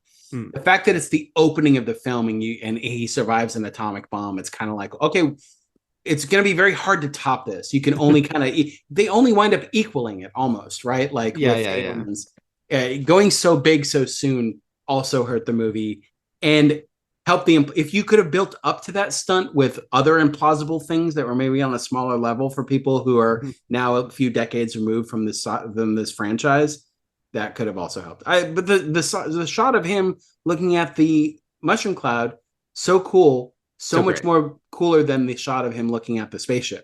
It's a beautiful shot, and like this, obviously the silhouette of Indiana Jones is so familiar. It's a great shot. I have back to back in my notes, Indy looking at mushroom cloud and sunset is rad! Exclamation point twice, and I also have boo CG gophers. Yes, exactly. And again, it's so funny because killing the vibe. Yeah, like I CG. Look, I'm not anti CG, and I completely know that there's a million things where I don't know I'm looking at CG, and I think that's that's what you want, right? It's like you're in the zone. Or there's times I look at CG and I know it's CG and I'm okay with it. There are just certain things where you're like, that doesn't look right. And in this case, I think it's both this movie series, because we have in our minds how it should aesthetically look from the first three, and the fact that it's like it didn't need to be CG gophers, like right. It's like, and we can tell they're CG gophers. So. And how much of that also is, if we're talking franchises, like Thing prequel, right? Like using CG, or even. As Lucas was so excited about it for the prequels, the Star Wars prequels, how different it felt, and how much it distanced itself from the first trilogy. Just like the overuse of the technology at the time that people were so excited about, but would make it look not so great in the long run. Especially when you get into like Attack of the Clones. And a giant army of CG clone troopers, which, basically are stormtroopers and just don't look right. It's like, and again, part of that's because the technology was early, and now if they did that, they can make it look much more realistic. But to our eyes, just did not look right and didn't look quote unquote Star Wars. All right. So there's elements of here that just don't quote unquote look Indiana Jones. Yeah. And the biggest one was coming up toward the end with the monkeys, but we'll get there. Okay, so he's scrubbed down. So here's the thing. Indiana Jones didn't need to be shirtless in this movie at all. But Harrison Ford, I don't know. The reports are that he worked out 3 hours a day for like a maniac and lived off fish and vegetables to get in shape for this movie. And I was like, they got to scrub me down so people can see my torso, because right. I'm in shape for an old dude. And they scrub him down. I guess they do the radiation version of delousing him or checking him out, and he's fine from the fallout. And then, but then we get, this movie is about him discovering a lost love and discovering a son he didn't know he had, finding a family he didn't know. But to get there, it's a bummer, because he loses his dad, he loses Marcus, he loses his job. It's like the most depressing Indiana Jones opening ever. Right. Like, he's alone. And now he's jobless. The one thing that we always count on in any of these movies, except I guess Temple of Doom, he's trying to find the university in Delhi, but that's the only one without a classroom scene. Yeah. We still get a classroom scene here, but then he's fired, and he's a tenured professor, but I guess he's fired because of the FBI investigation. And it's just a sort of a downer way to open an Indiana Jones film. His best friend that we never met turned on him. He was in a nuclear blast, and then he gets fired. Mention some actors here. Alan Dale plays the guy from the military who kind of vouches for him. From a million things. For me, the OC, first and foremost, a lot of people from Lost, because he was Charles Widmore on that show. But I was amused that his character is General Ross, Matt, foreshadowing for Harrison Ford's career. Soon he shall play General turned president. Maybe this is General Ross's Thunderbolt Ross's father. Oh my gosh. And that the MCU is connected to the Indiana Jones verse. Um, And then Jim Broadbent, who's in a million things. Another Harry Potter kind of really underused here. Very underused. Yeah, you would have expected he would do more. You'd think he'd go on the adventure with them. Right. Yeah. Obviously meant to be the new Marcus Brody because he's taken that role because Marcus Brody has passed away because the actor had passed away. Because Downhome Elliott died very soon after Last Crusade. Yes. I think he died in the early 90s. So versus Sean Connery, who was still alive but retired when they made this film and turned down an offer to do a cameo. And so they decided to have him have passed away. All right. So yeah, Marcus is dead. Henry Jones Sr. is dead. He's not with anyone. He's not currently have a romantic interest in his life. We also learn later on that he and Marion were going to get married, and he dumped her a week before the wedding. And that's like, oh, this all sounds terrible. It's a depressing place to have Indy be as somebody who's a war hero who won numerous medals, as General Ross stated, and also again was like an intelligence espionage officer. Like for years, he just wasn't going after the thing. And all we know is that they found him in Mexico digging up stuff. So he was actually doing archaeology work. We just don't see it in this movie. He was never, he wasn't going after the Cross of Coronado or anything like that for the university. And by the way, I know Marcus is dead, but firing Indiana Jones after all the times he put his life on the line for like a coin for this museum at the university seems like a really raw deal. Yes. So he's going to Germany. I do like the line. I like Broadbent's line. We seem to have reached the age where life stops giving us things and starts taking them away. Is a good line. Which sounds very Balakian, which is like, there's nothing life can give you that I cannot take away. Heel turn. It turns out that Jim Broadbent's character was the new Belloc and not the new. I also had gambling debts. He's like, you too? First Mac, and now this dude. I can't remember his name. Yeah, Charlie. Okay, so he's on a train. He's leaving America. He's going to go teach in Germany, apparently, because there's some guy named Heinrich who owes him a favor. And this is when we meet Mutt Williams, very sillily dressed. Is that even a word? It's just like the whole Rebel Without a Cause.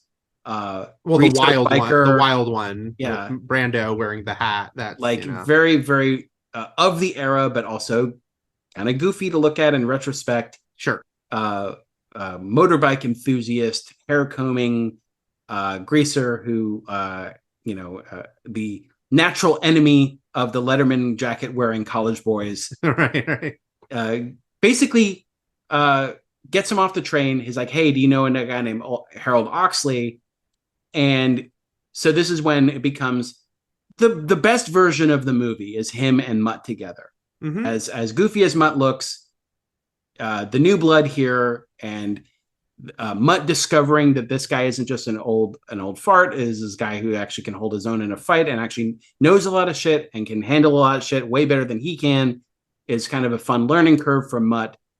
But it doesn't forgive Mutt or the script for downplaying the fact that his mom's been kidnapped by KGB agents, which he mentions way late and then barely mentions or seems to care about at all during their time together, because he's like, hey, do you know Harold Oxley? He has this letter, blah, blah, blah, blah, blah, blah. Minutes go by, and now they've got my mom. And It's from the Walter Donovan playbook of like, turns out your dad is the one who's been kidnapped. Like the most important information to this character is revealed way later than it should be, bearing the lead in a strange way. But no, I also like the dynamic between them. That whole part inside the diner with the hit this guy, Joe College hit him hard is really funny. That's my boyfriend. I think, and again, that was fun when she punches him. This is all really good stuff. And also Shia LaBeouf of it all. It's funny. It's like, it's one of those things where I think it's very hard for people to put themselves back into like, what was the perception in 2008, which is that this was a very talented young actor who had really shown in Transformers, a movie that he legit helped ground, and that first movie is, I think, a decent movie. and that he was like, to be the character that would kind of like bring you through that movie. He had done really a job, which is why Spielberg, who produced that movie, was like, I'm going to put you next to Indiana Jones. And people, he hadn't turned out to like, all of his craziness off screen, and also just some really horrible things he's been accused of off screen. None of that was all years later. And just all the weirdness around him. At the time, it was like, oh no, Shia LaBeouf, very like, young and talented actor. And I think he's fine in this movie. I don't think it's like, oh my God, I can't wait to see another Mutt Williams movie. Because again, I think the script, everything is lacking here as far as like the funny thing is that Transformers tapped into what he's more naturally good at comedically. Yes, and this doesn't. Because the weirdest thing here is casting him in this. Yeah, it's like he is an innately quirky guy who can do a relatably quirky character. So it is funny to cast him as this gruff biker. That's not what we see him as. So if he had been sort of a nerdy sort of academic like guy who reacts to things differently, like the way they put Justin Long with Swillis and Live Free or Die Hard, like that dynamic would have worked a lot better here than the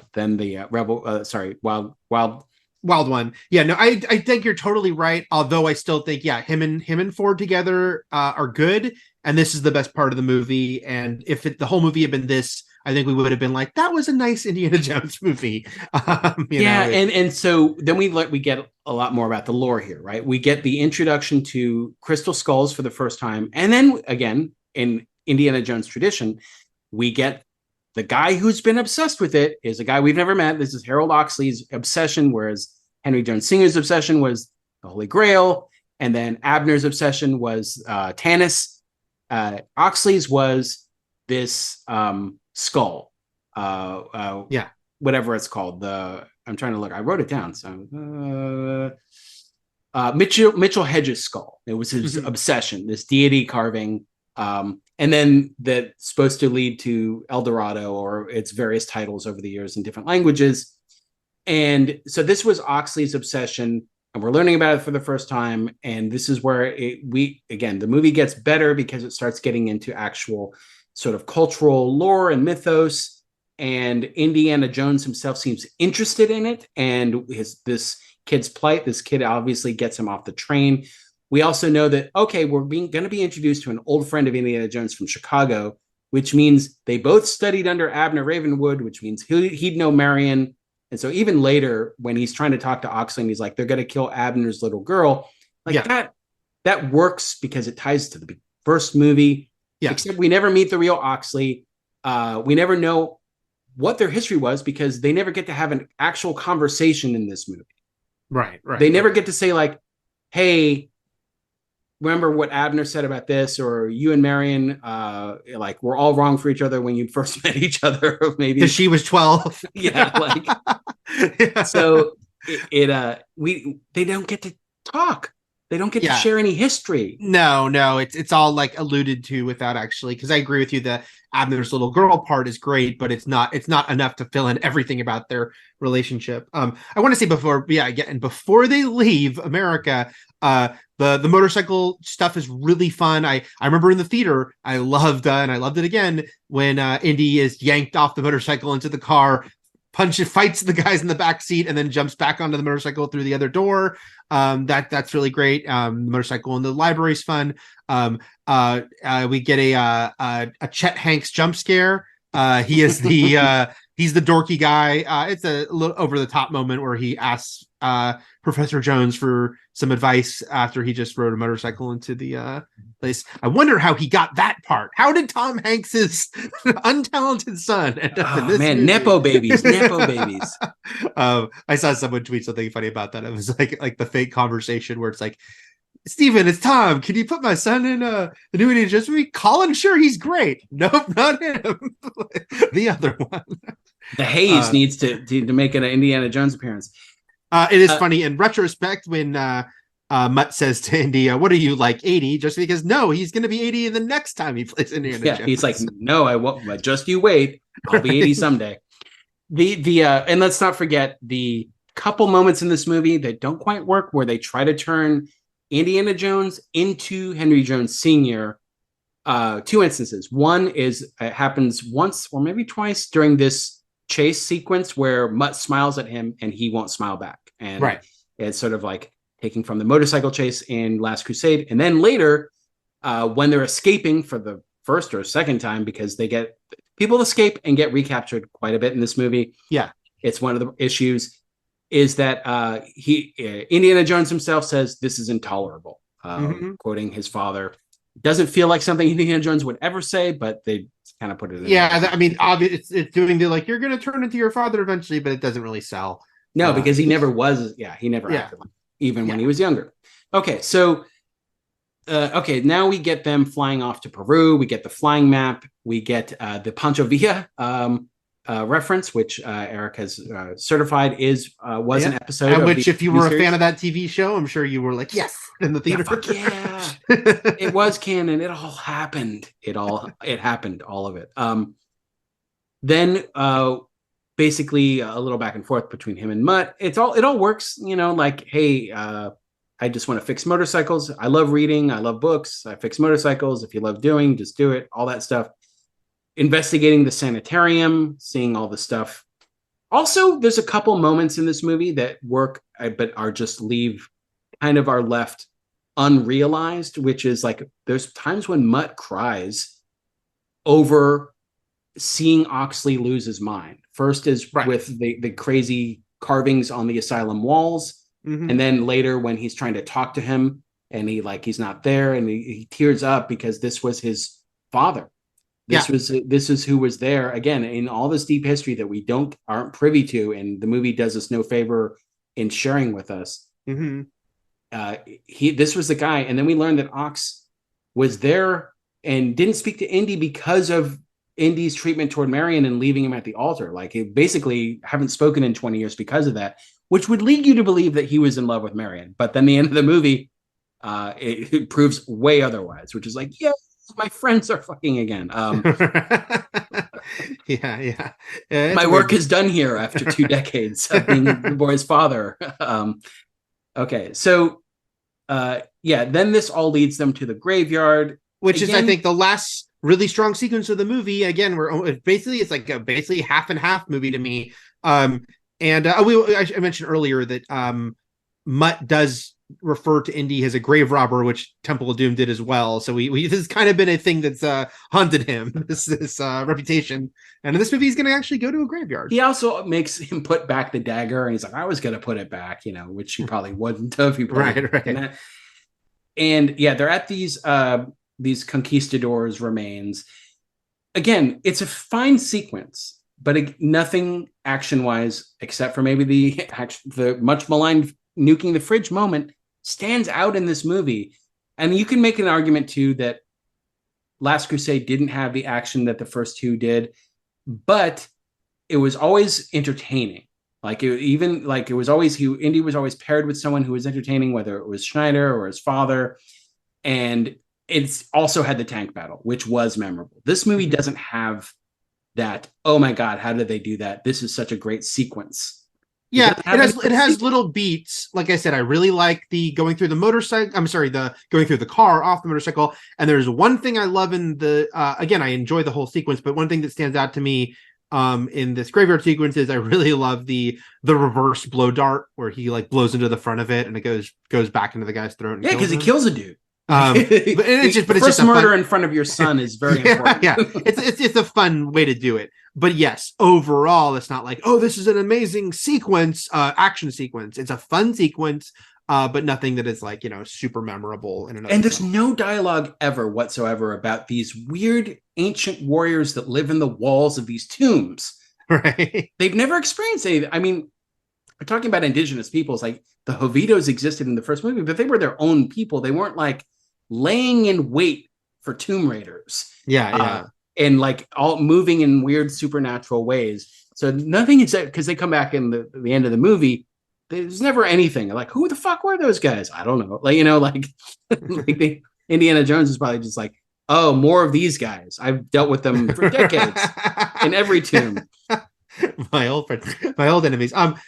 Oh, by the way, this is it's an amusing part, but it is funny that when the part where Mutt says to him, because this is the first time, he's seeing his father, this guy, murder people in front of him, and obviously hold his own. And when he says that you're a teacher, and he says part time, that was the end of the trailer. And a pet peeve of mine, it's funny, people complain a lot about when scenes are in trailers that aren't in the movies. I have a bigger complaint, which is when they use better takes in trailers than are in the final movie. He has a better line delivery in the trailer. Yeah. And one that stands out in a much better movie, but Infinity War, T'Challa's "Get this man a shield" is so much better the take in the trailer. He says it way softer in the movie. And it's like, why didn't you use the good take from the trailer? Phenomenon. Yeah, what a weird thing to do. Why don't they realize it? I don't know. Yeah, whoever cut the trailers, this is the better take, and they were right. Yeah, I have here in my notes, graveyard middle part is okay. This movie, where it's just Indy and Mutt searching around.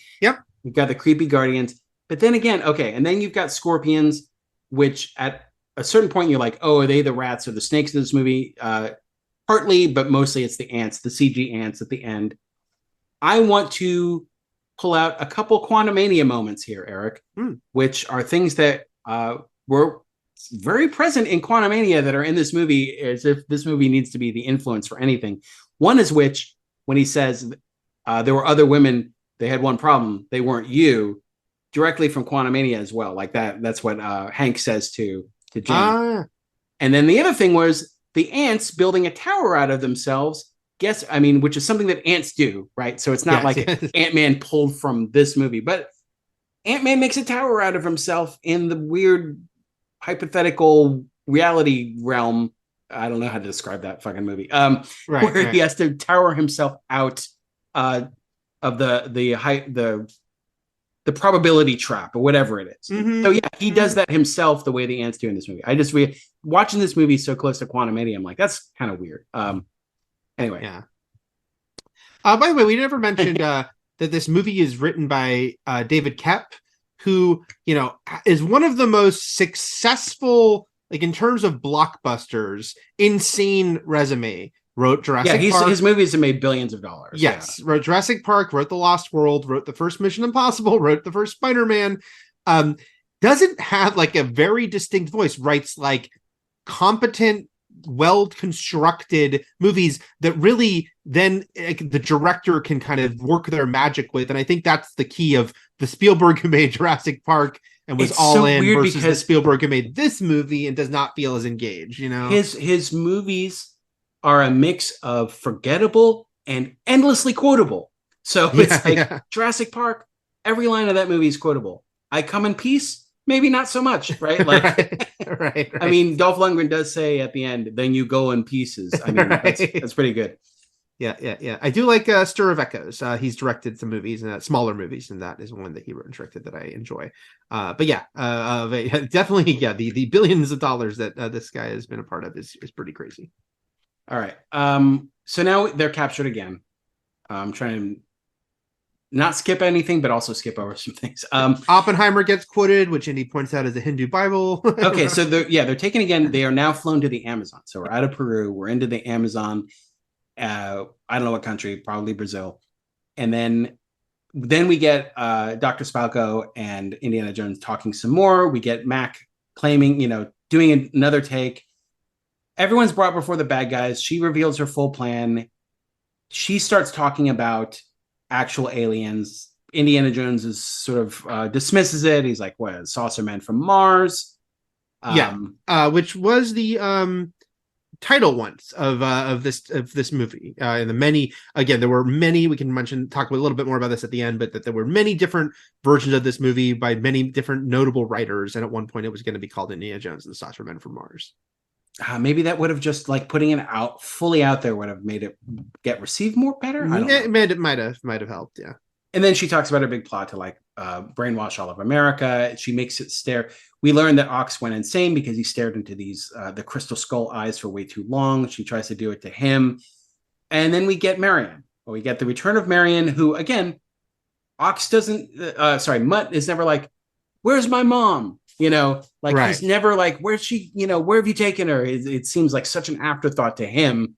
he cares more about Oxley. I don't know. Maybe that just says more about their relationship than he had with, he had a better relationship with Harold Oxley than he did with his mom. And then they escape. I don't know. I guess it's gumption on Mutt's part, but they're almost immediately recaptured too. I'm trying to think. It's all there.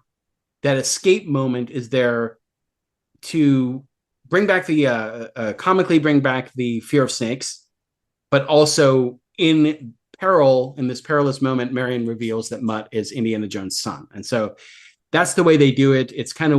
There was probably a better way to do that than have them get recaptured all over again, but that's sort of the end result here.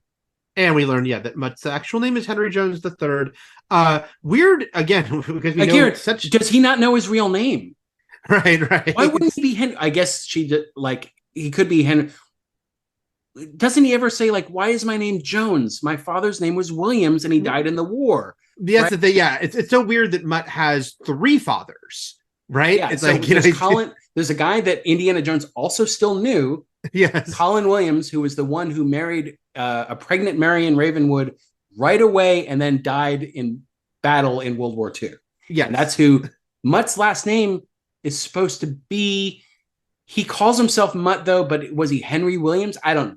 Yeah. I guess. Also, by the way, it's again because we know just these tidbits about him and Ox's relationship. I'm fascinated by the fact that Ox continually calls him Henry.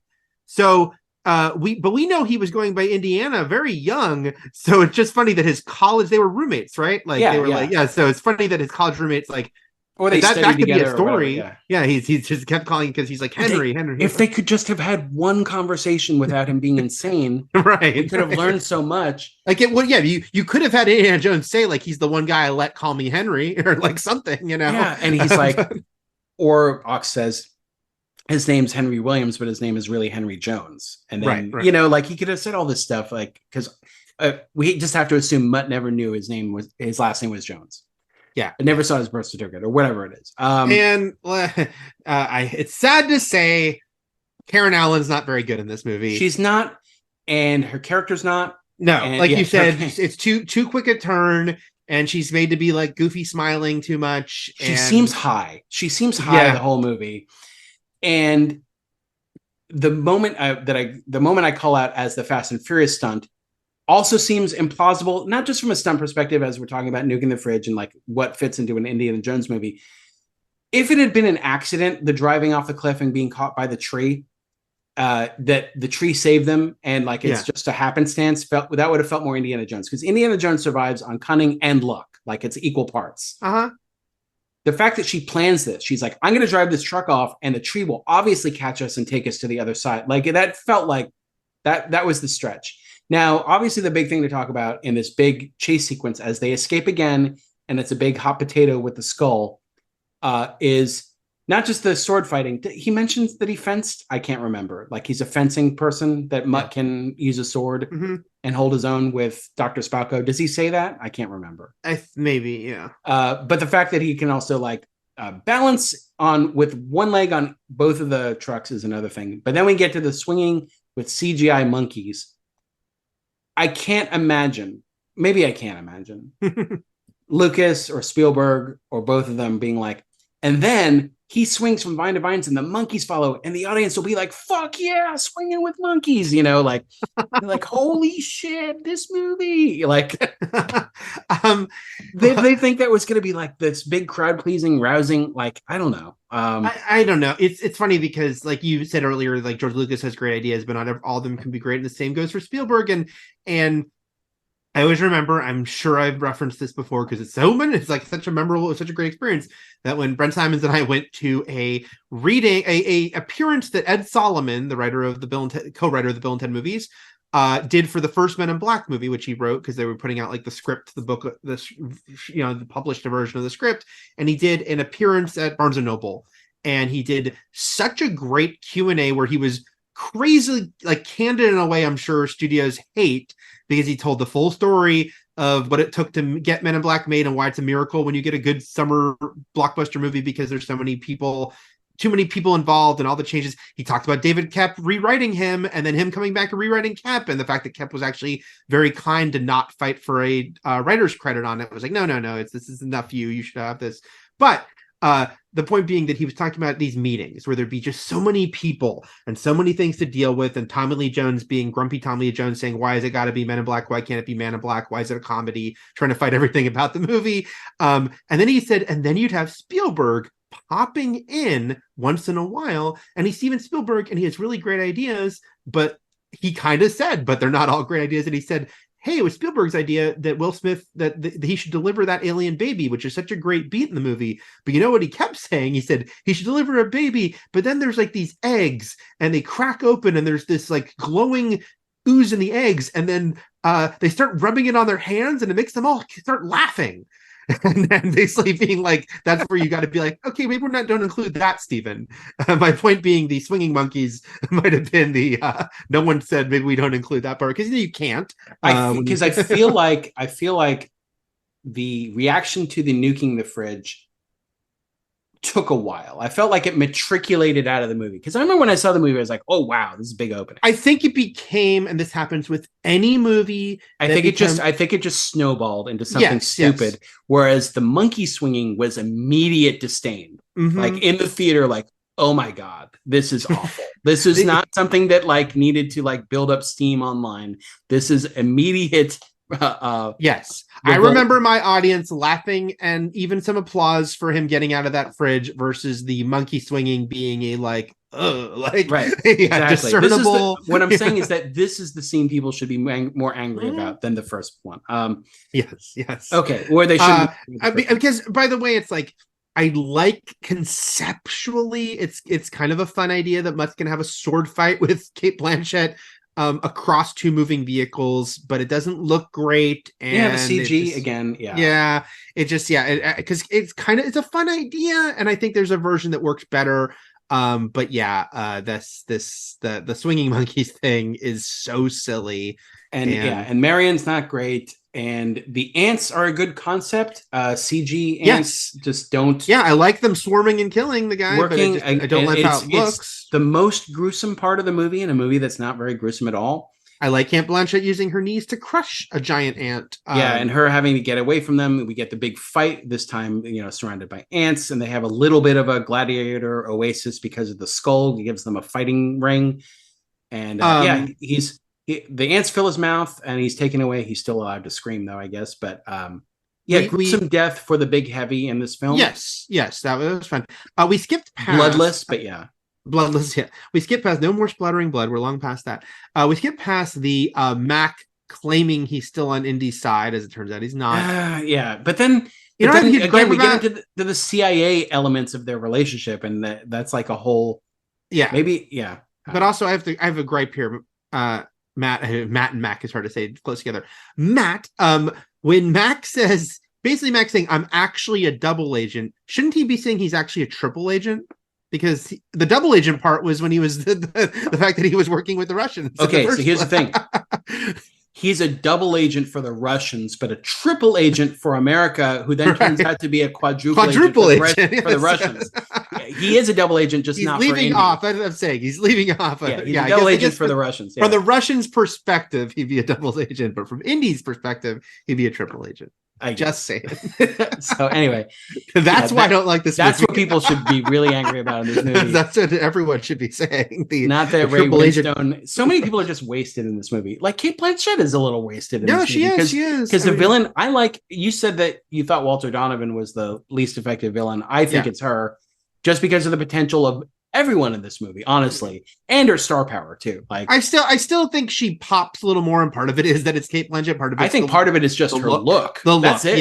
The look. It's not. I don't think. And I think it's she's a couple of moments. Like I said, the sword fight conceptually is interesting. Doesn't quite work. Smashing the ant. So I think she's a little more interesting than Donovan. But obviously, that movie is so much better than this movie. So then we get into the El Dorado itself, which is 3 times it drops and they go down. This I don't share your gripe about, and I do remember this being the last part of the movie that I felt my audience was having fun with. I disagree, because the last time I had fun in this movie is when they get to the bottom of this temple, which you remember your audience throwing eggs and tomatoes during this part. they're like, boo, why wasn't there was split between why wasn't it one time it falls and why wasn't it 7 times? It was 7 times. Yeah.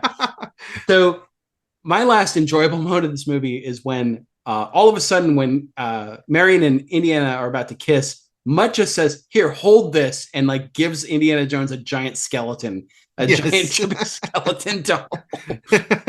Like, it makes no sense why, like, the most desperate interrupting ever. It is funny. I do have in my notes Marion smiling too much, because she's fucking high out of her gourd in this movie.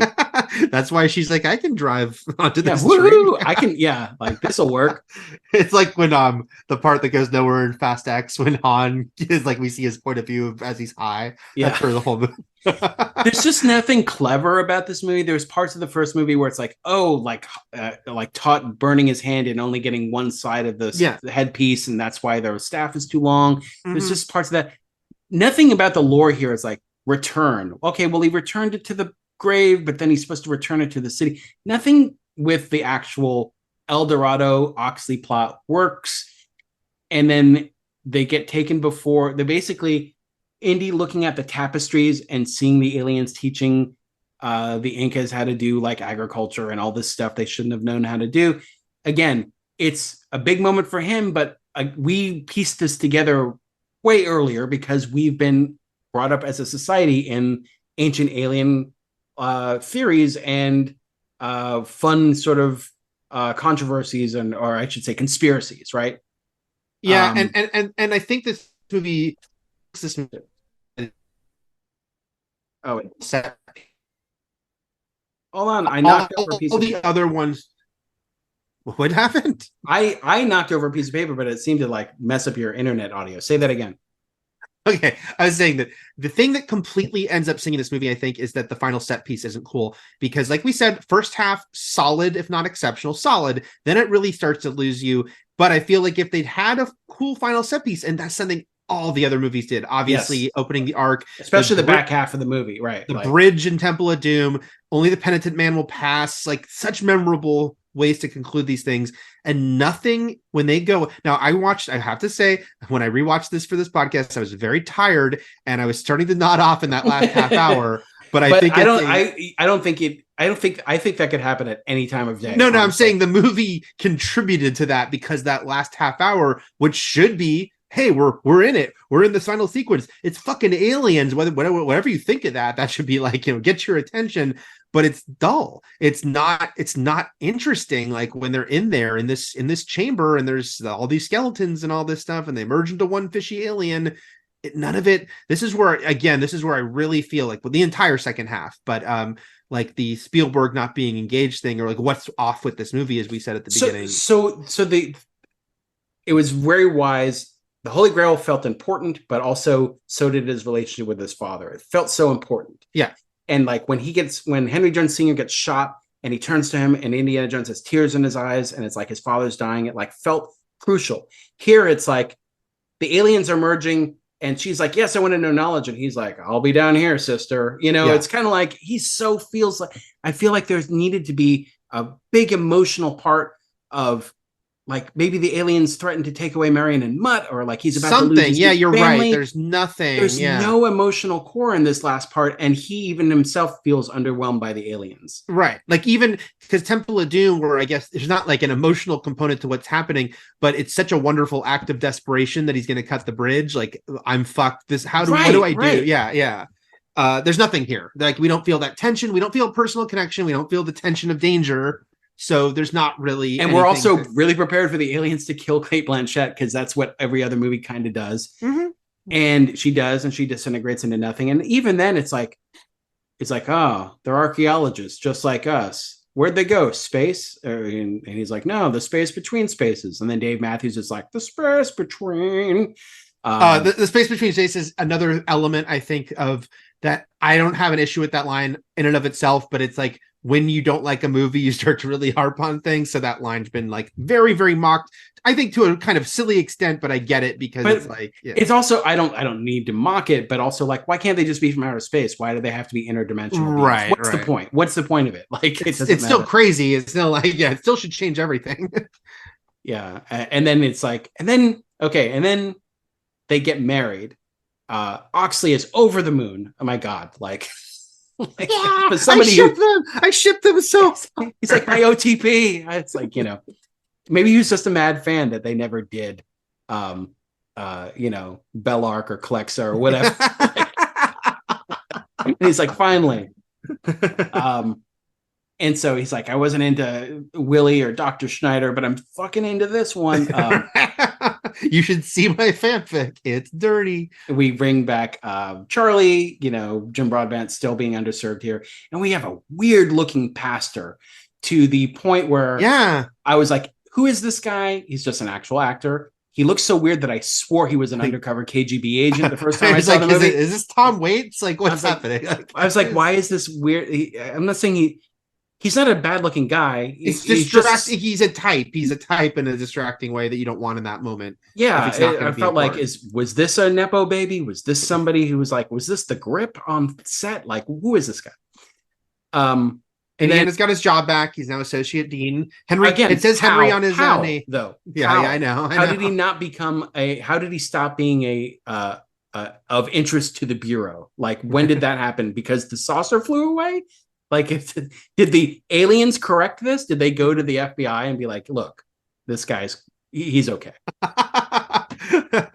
We can vouch for him. All right. And then, then the something that also probably scared a lot of fans, the passing of the torch, the signaling of passing to the torch. Which is, it is a fun, again, we give the light praise we can in this, especially this back half of the movie, that the movie fucks with you in a fun way, because it's like, don't worry, he's not taking over. Well, we know the hat blows itself to whoever it chooses, like in last week when it falls off the cliff, but his hat blows back. So the winds of destiny once again point toward Mutt, but not yet, because he's not 80 years old yet. Man, this movie just missed so many marks.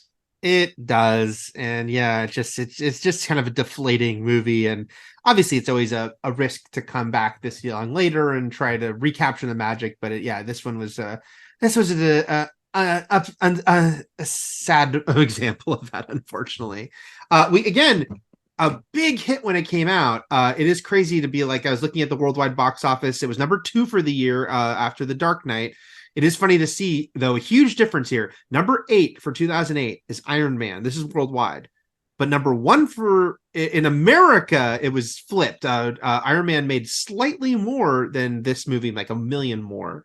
This movie, even though there's other movies where I think people like try to like Phantom Menace and stuff, it's like, oh, that was disappointing, but we kind of try to see the best parts of it. I think this was pretty quick that people were like, eh. The Phantom Menace, you could still argue, has like a creative an ace sequence. Yeah, it has a sequence, and it has like an amazing fight sequence. And it has things you can glom onto, that you like really, but like you said, this one just nothing really pops.